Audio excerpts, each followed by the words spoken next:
மெட்ராஸை சுற்றி பார்க்க போகிறேன்னு பாட்டும் பாடி நாங்கள் 6 பேரும் பெசன்ட் நகரில் தாங்க சுற்றிட்டு இருந்தோம்.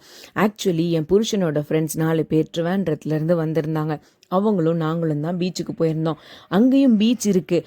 ஆனால் அங்கே உள்ள வைபும் இங்கே உள்ள வைபும் எக்ஸ்ட்ரீம்லி டிஃப்ரெண்ட்டாக இருக்குங்க. இவ்வளோ வைப்ரண்ட்டாக ஆக்டிவாக அங்கே இருக்காது.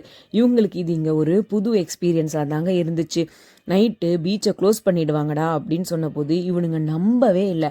அதை நான் ப்ரூவ் பண்ணணும்னு நினச்சேன். பட் ஆல்ரெடி ரொம்ப டயர்டாக இருந்ததுனால கொஞ்சம் சீக்கிரமாகவே நாங்கள் கிளம்பிட்டோங்க. ஒரு ஃபிலிமோட ப்ரொமோஷனுக்காக ட்ரோன் ஷோலாம் நடந்துட்டு இருந்துச்சு. அதையும் பார்த்துட்டு பீச்சில் தான் நாங்கள் சுற்றி சுற்றி வந்துட்டு இருந்தோம். அங்கே இந்த ரிங் போட்டு கிஃப்ட் ஜெயிக்கிற கேம் இருக்குல்ல, அது நிறைய இருக்குமா, அது விளையாடியே ஆகணும் அப்படின்ட்டு இந்த பாய்ஸ் கேங் களத்தில் இறங்குனாங்க. என் ஃப்ரெண்டோட ஒய்ஃபு கணபதி வேணும் அப்படின்னு சொல்லிட்டு கேட்டாங்க. அது எய்ம் பண்ணி விளையாடி ஜெயிச்சும் கொடுத்தாங்கங்க. அப்புறம் ஒரு அழகான யானை சிலை, ஒரு விளக்கு, இதுவும் விளையாடி ஜெயிச்சாங்க. இது கூட 3 பிளாஸ்டிக் ஐட்டமும் ஜெயிச்சாங்க. ஆனால் இதை என்ன பண்ணுறதுன்னு யோசிச்சுட்டு இருக்கிறதுக்குள்ளேயே ஒரு எக்ஸ்ட்ரா பிரெயின் ஃப்ரெண்ட் என்ன தெரியுமா பண்ணா, அந்த 3 பிளாஸ்டிக் பொருளையும் கடைக்காரங்க கிட்டேயே ரிட்டர்ன் கொடுத்துட்டு சிவலிங்கத்தை எக்ஸ்சேஞ்ச் பண்ணிக்கிட்டான். என்ன ஒரு ப்ரெசன்ஸ் ஆஃப் மைண்டில்.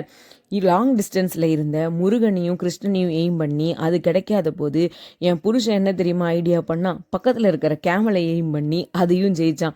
என்ன ஒரு புத்திசாலித்தனம்னு பார்த்தீங்களா? அந்த பௌர்ணமி நிலவுக்கும் குளிர் காற்றுக்கும் சத்தியமாக பீச்சிலேருந்து வீட்டுக்கு வரத்துக்கு மனசே இல்லைங்க.